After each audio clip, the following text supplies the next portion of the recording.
Welcome, everyone, to UTalks. I am your host, Dr. Laci Coppins-Robbins, Executive Director of Urban Learning Collaborative.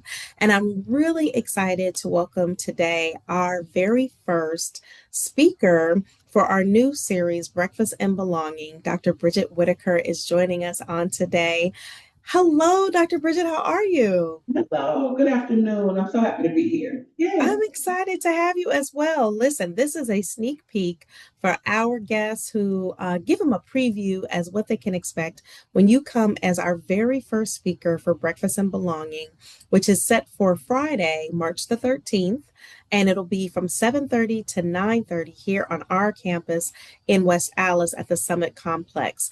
If you're not familiar with Dr. Whitaker, just to give you all just a glimpse into her background, she is the executive director of Safe and Sound, a nonprofit that's focused on building safe, empowered, and neighborhoods across Milwaukee and Racine. She has over 20 years experience in human resources and organizational development. She brings people-centered approaches to everything that she does, including with her style of leadership. A published author, a consultant, and a business owner as the founder of QB Solutions. We are so delighted to be able to have you here on today. So thank you again for accepting this preview opportunity as well as being our first guest. So I'm going to dive right in here. Can you tell us a little bit, for those who aren't familiar with yourself, your background, even Safe and Sound, can you share the heart behind Safe and Sound and why this work feels especially urgent right now with everything that's happening in the world? For sure, for sure. Again, so happy to be here. Um, I have been born and raised in Milwaukee. I have never lived anywhere else. I jokingly tell people that I had a secret mission to go to Spelman and move to Atlanta. But I always say, I'm where I'm supposed to be. I spent 20 years of my career as an HR professional, and I always felt like I was the cheerleader for organizations. I want organizations to really realize their mission statement and work really hard to find the right people to help drive what that North Star looks like. And I think that in my work, I kept feeling that this urgency to do more. I felt like God was calling me to lead on a different platform. And so, as my mama would say, I left a really good job as an HR director and wanted to find spaces in Milwaukee that would allow me to lead with what people need the most. And that is heart, that is passion.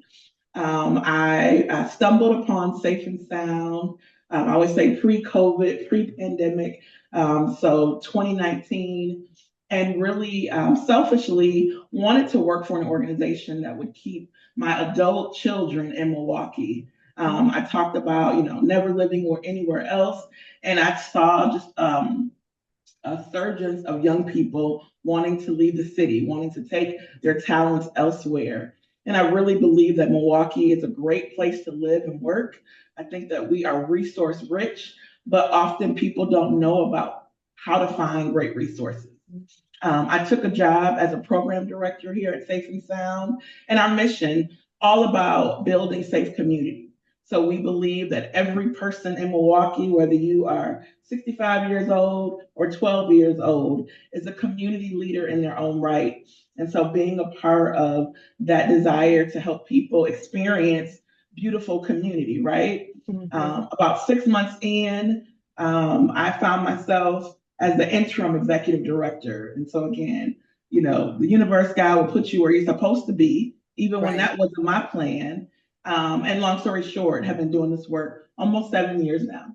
Wow. Isn't it something our time will just continue to click so you don't even realize it? I've been with Yeah. our organization as the ED for 10 years this Oh, year, wow. and it just has flown by. I think you mentioned something I want to tether to, which is about Milwaukee is resource rich. And one of our greatest resources that we have here in town is our people. The connections that you're able to make. It is a big town, small town feel, right? It doesn't take long to find those connections. It's not even 6 degrees of separation. It might be one person or two people of separation. And I think that's another powerful aspect of creating a space like Breakfast and Belonging. It allows people to have that common ground to be able to come to to experience networking.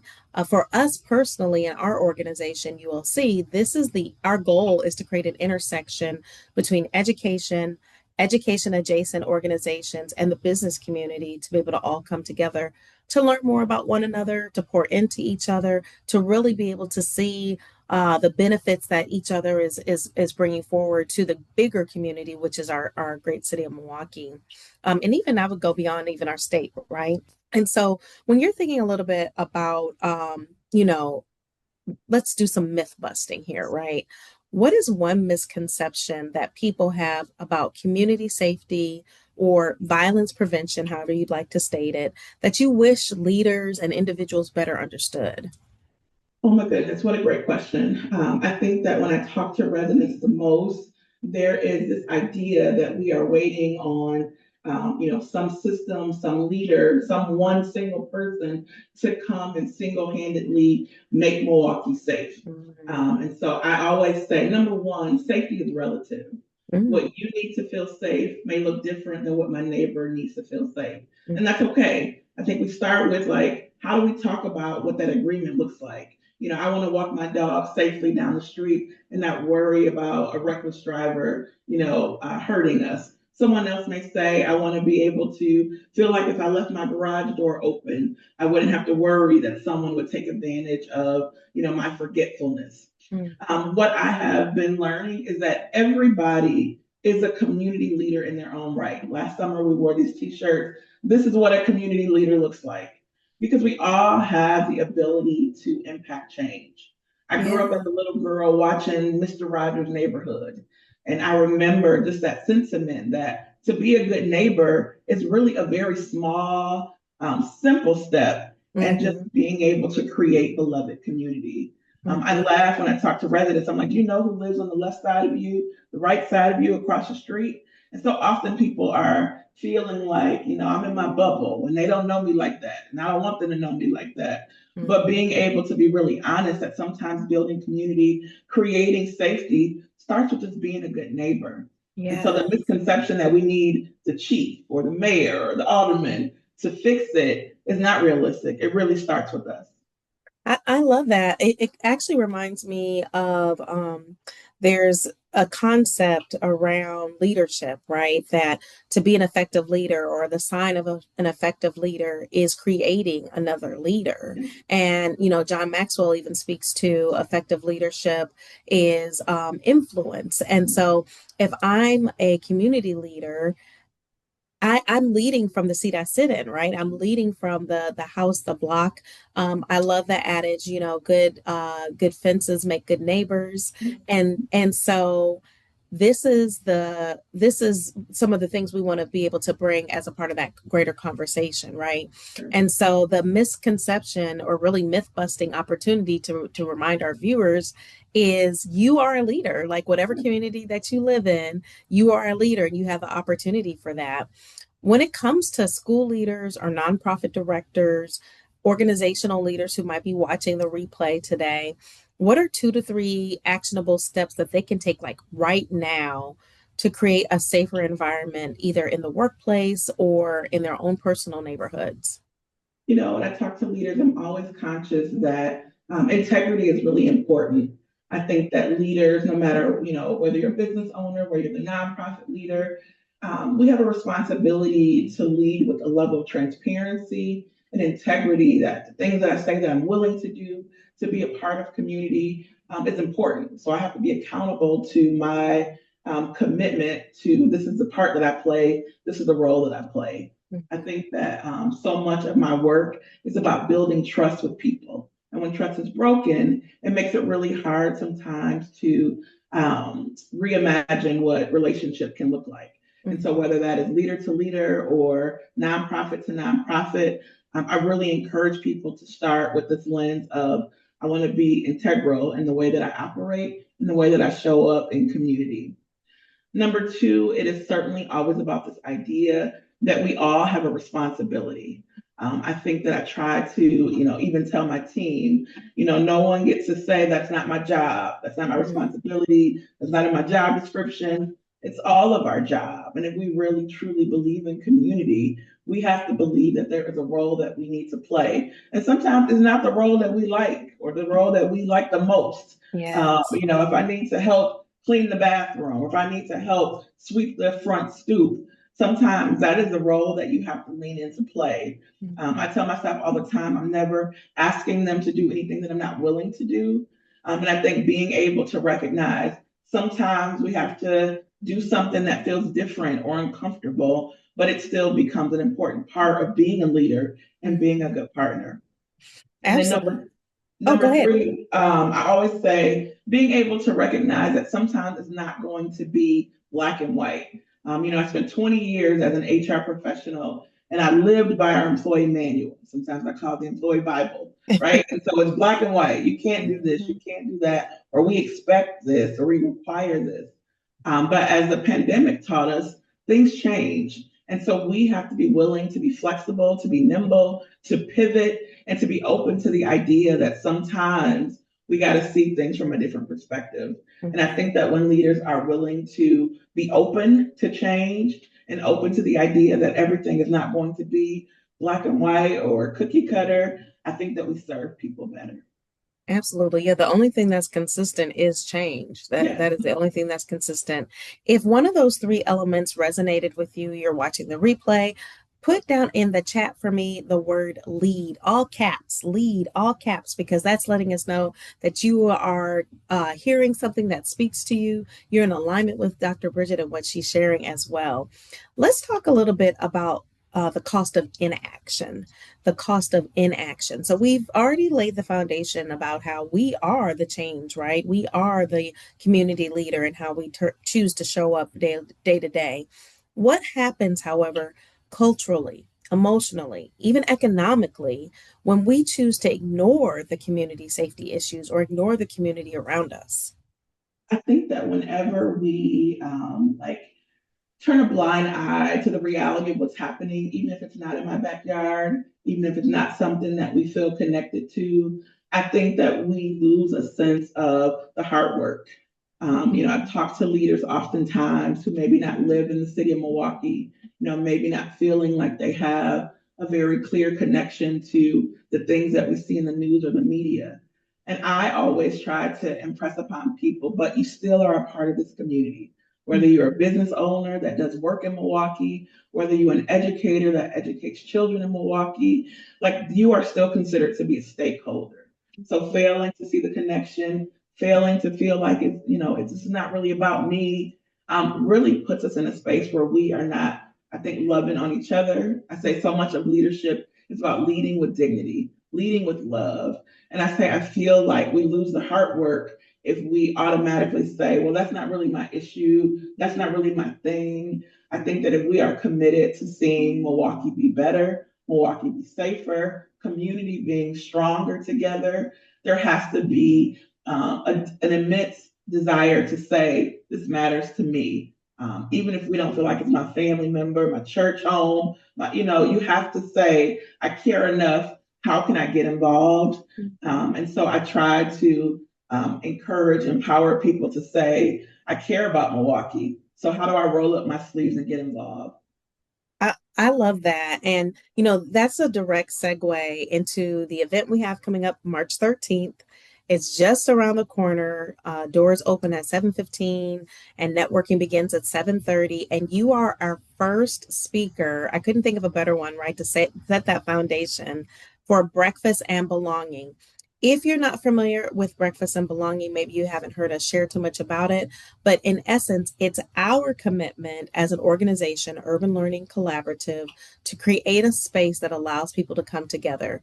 And so, Bridget, one of the things that you're going to be sharing with us, without giving it all away, is your lean in before you level up. Lean in before you level up. Can you tell us a little bit of what people can expect when they're coming? I know you plan to focus a little bit about workplace wellness and trauma and leading through change, but what's something they maybe could expect when they show up that morning?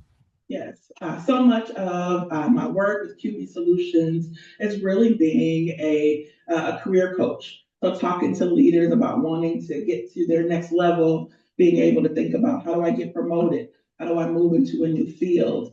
And I think, people focus on, can you look at my resume? Can you give me a Mhm. mock interview? And I think I always start with, how do you take care of people? How do you Mhm. serve It's good. community? How do you really be thoughtful about what it means to be a manager, not a supervisor, not the boss, but how does that mean to be a true leader in that sense? And so when I think about this essence of leaning in, how do you become selfless in your work? I think you said it earlier. You're not a leader until you lead in somebody else. And so Mhm. in my focus, it's solely about getting that next rank, getting, more money, getting the new job title. I would say we're missing an opportunity to lean in.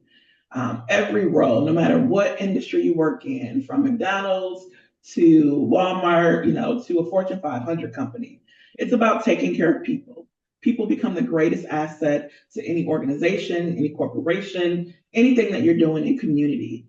And if we miss an opportunity to love on people and to be concerned about people separate from the policy manual, separate from the mission, but how do you take care of the people that are doing the work? You're missing a great opportunity to level up.